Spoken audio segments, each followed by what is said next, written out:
Alright, so Snezhnaya is finally here. 6 years of teasing, 6 years of Fatui lore drops and Harbinger cameos, and we now have a real, concrete picture of what version 7.0 actually looks like. Characters, kits, the map, the reaction system, artifacts, banners, all of it. Let's get into it.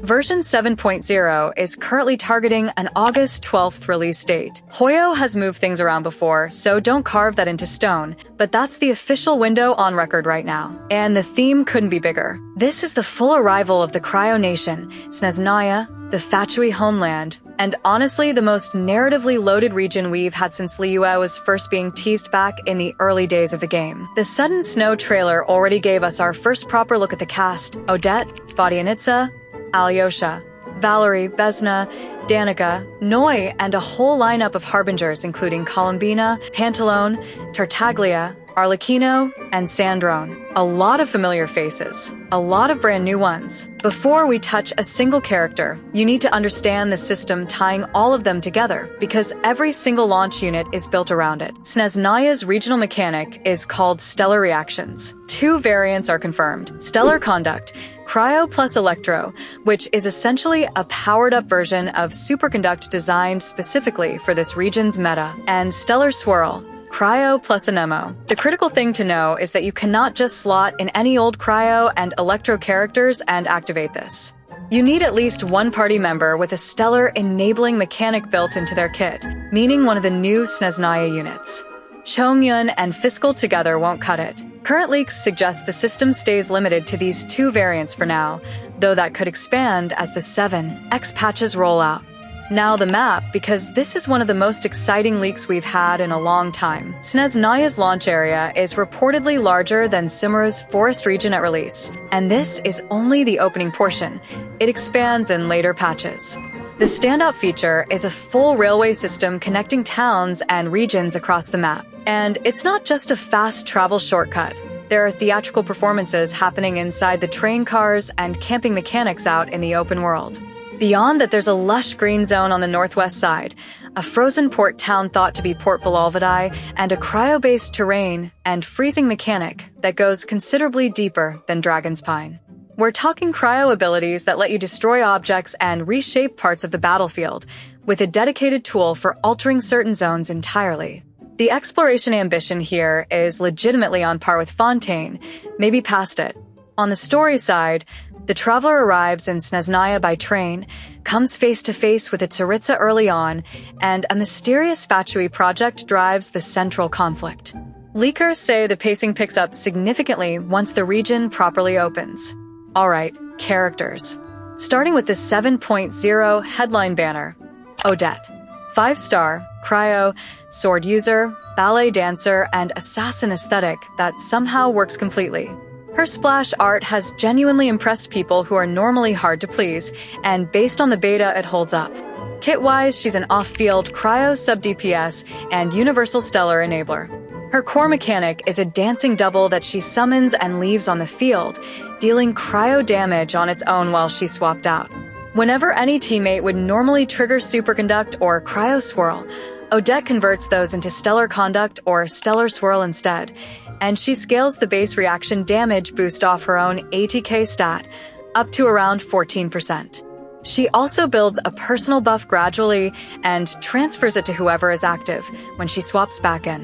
Her constellations lean into personal damage rather than team utility, which means at higher investment, she can flex into a hyper-carry role rather than staying purely supportive. That's an interesting design choice that gives her longevity. Right now, she's the best cryo enabler available for Sandrone teams. One thing worth flagging, if you're thinking about pulling Odette while skipping Sandrone, think carefully. Her best composition is 3 cryo and 1 electro. Characters outside that structure don't slot in cleanly, so she's not a flexible pull the way some supports are.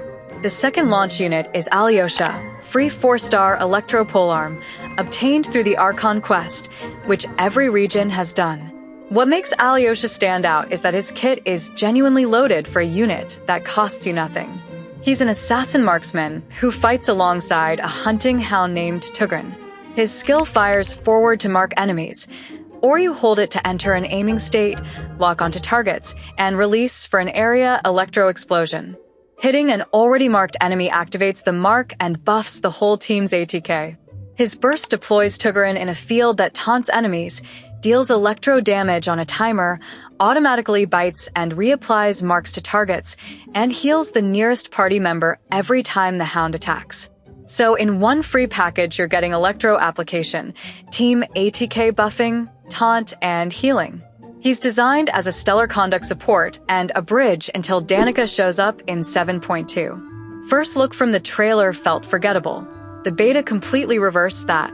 Third launch unit is the Cryo Traveler, the seventh and final element for the protagonist, unlocked right at the start of Snezhnaya through the main story quest.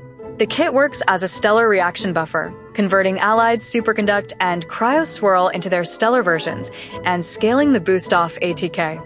There's a summon that fires ice crystals, a stacking mechanic, and a burst that scales with how many stacks you've accumulated. Constellations cover energy, elemental mastery, party-wide reaction damage, and a shield. But the real headline here is the weapon. The Cryo Traveler is getting a free 5-star signature sword called the Star Edge Saber Sword. You earn it through the Snezhnaya story quests, no banner pull required, and you upgrade it by visiting statues of the 7 across the region. The passive stacks based on how many elements the Traveler has accumulated across their entire journey, plus an ATK bonus and energy on hit. A free 5-star weapon built specifically around a character who has now touched every element in the game. That could genuinely turn the Traveler from a utility option into something worth building seriously for the first time. On top of all of that, version 7.0 is adding 2 new artifact sets. The first is built around Stellar Swirl. 2-piece gives ATK plus 18%, and the 4-piece triggers whenever you activate Stellar Swirl, giving the character a 16% ATK boost and 40% increased Stellar Swirl damage for 10 seconds. The second set is broader, same 2-piece ATK bonus, but the 4-piece activates whenever you trigger Stellar Conduct, Stellar Swirl, or deal direct reaction damage of those types. When it triggers, your ATK goes up 12% and nearby party members get a buff that increases their Stellar Conduct and Stellar Swirl damage by 50% for 12 seconds. It's off-field eligible, doesn't stack with itself, and applies to the whole team. That second set in particular is going to be a target the moment the region drops.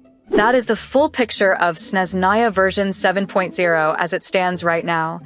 Map, reactions, characters, artifacts, cosmetics.